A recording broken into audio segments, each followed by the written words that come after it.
Hello, I'm Peter Kistler on behalf of Heart Rhythm TV, and it's my great pleasure to be speaking to you from Melbourne, Australia. And I'm delighted to be joined by Professor Pierre Jaïs from Bordeaux, who's really been one of the pioneers in AF ablation. Hello, Pierre. Thank you very much for joining us. My pleasure, Peter. It's good to see you, and I'm missing my Australian friends. Thank you, Pierre. I thought if you wouldn't mind, and perhaps this shouldn't be controversial, but it seems that people have a lot of different approaches to persistent AF, and I wondered if you wouldn't mind taking us through your approach in Bordeaux to the first time persistent AF patient. Absolutely.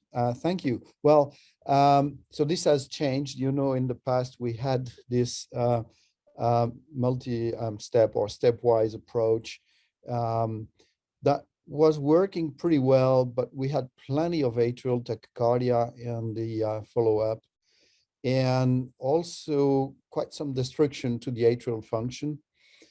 So these probably were the main two, pitfalls of this approach. And so more recently, for the last, I'd say 4 or 5 years, we've been changing gears, and we're now using an approach that includes systematically the Marshall vein alcoholization. And that's in fact the first step. First thing we do, and even before the transeptal puncture, in fact, is that we go after this vein. And the reason we do this as the first step is that it facilitates tremendously the achievement of the left ven's isolation, and also of the mitral isthmus line. So after the vein alcoholization, we go transeptal. It's requiring 4 to 5 minutes of RF as a mean, typically at the mitral annulus. And this is much less than even the ablation of the cavo-tricuspid isthmus in the right atrium. That requires 10, 11 minutes, about that. And then we do the so-called roof line, which is not always in the roof. That's the ideal location from a safety standpoint when you work with RF, because this is where the distance to the esophagus is likely to be the highest, but it's also where you have the septopulmonary bundle running epicardially, which may bridge your ablation line and give you this, in case of roof-dependent circuit, it may give you this false impression of a breakthrough in the posterior wall lower to the line, and sometimes as low as 2-3 centimeters from the line. And this is not a focus, it's a reentrant circuit, but the bridge is epicardial. And so when this happens, we have to deploy a lower linear lesion, which is at higher risk for the esophagus. But this may be the only way to get rid of this circuit. And I know that unlike what happens with paroxysmal AF ablation, where PVI is clearly the cornerstone, there are plenty of approaches for persistent AF. This has been, in our experience, very successful. We have about 75 to 80% success rate at 1 year with just one procedure. So it's pretty convincing in our hands. But I also have to admit that there are probably some patients with recent onset persistent AF where PVI only could be successful. And we don't know at the present time, we didn't spend enough efforts on trying to identify those patients where the most reasonable approach would be PVI only as a first step, and then see if something else is needed.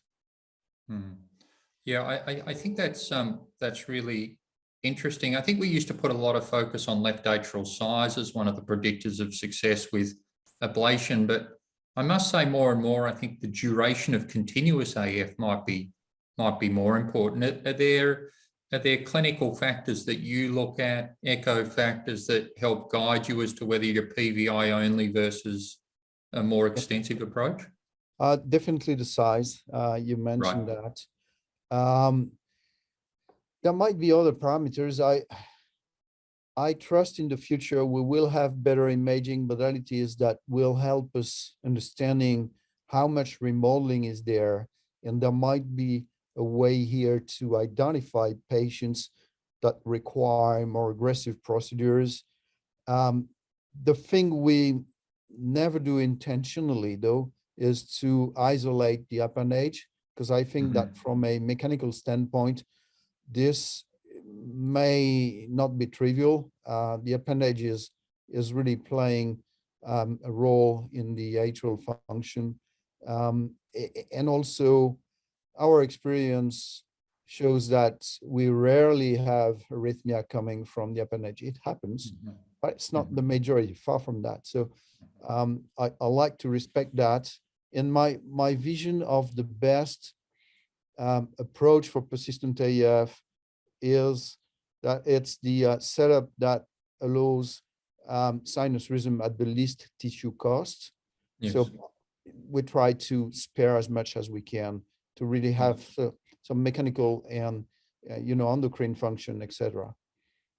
Can I take you back to the roof line? I'm interested that posterior wall isolation is not an empiric part of the procedure. It's more a linear approach at the roof. I must say, when I started doing roof lines, I thought they were quite straightforward, but then when it came to actually put a floor line in and prove electrical silence of the posterior wall, it can be really quite a challenging procedure, like you alluded to, due to the presence of the septopulmonary bundle and epicardial connections. Just your thoughts about roof line without posterior wall line, without posterior wall isolation?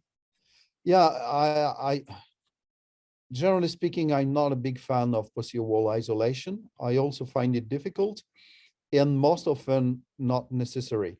This is something we tested in Bordeaux.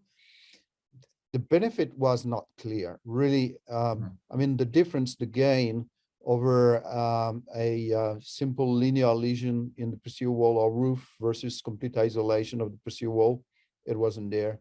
So yeah, I'm not a big fan of this approach. And I think this points us to also the insufficiencies, both in terms of efficacy and safety of RF, in fact. Because, I mean, doing that with electroporation is super easy now. So that's also something we have to take into account when we think about what the future of persistent AF ablation might be. So with the linear approach where you're across the roof and then the lateral mitral isthmus, what mechanistically do you think that brings to persistent AF? This is a very interesting question, of course. We still don't know exactly, when it comes to mitral isthmus ablation, what is the benefit related to the vein itself and its network ablation versus a more stable line of block at mitral isthmus that we only achieve by the alcoholization. And that's a very interesting question. We're trying to answer that question. From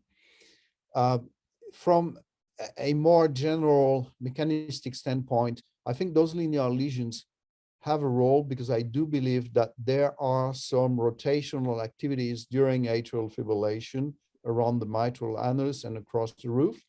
And of course, the activation is very chaotic because there are different mechanisms ongoing at the same time. And so you don't have any real opportunity to identify those rotations, but I'm pretty convinced they exist. And sometimes, you see your reference decapolar catheter in the coronary sinus showing a very consistent proximal to distal or distal proximal activity. And I think this is possibly the existence of these rotations for, I don't know, sometimes it's very brief, like 2-3 complexes only.